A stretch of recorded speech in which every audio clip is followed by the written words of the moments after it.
What's up? My name is Kamal Akeel, and I'm gonna show you guys how to replace the door sill on the driver's door.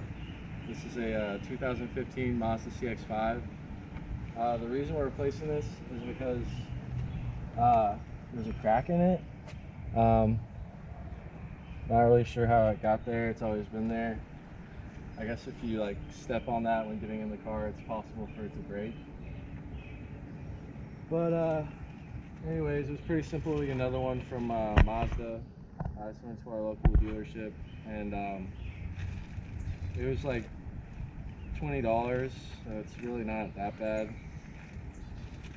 So to replace this, pretty much just gonna pull directly up. You can get your fingers under the back side of it.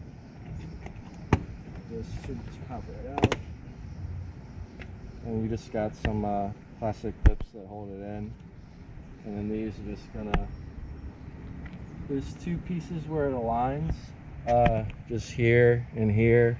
And then the parts that actually lock in are more in the middle, which are right here. And then also right here. So, let's get your new one out.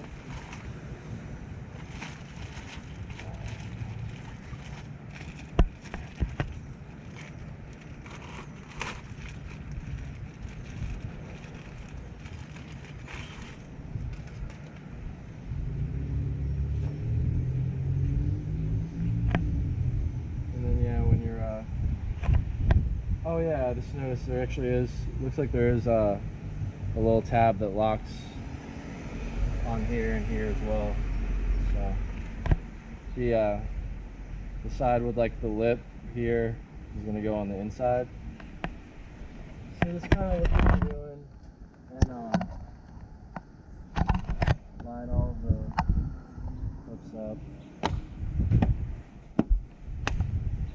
The two on the outside made a good snapping noise, and then these kind of just pressed in. But that's pretty much it. So thanks for watching. Peace.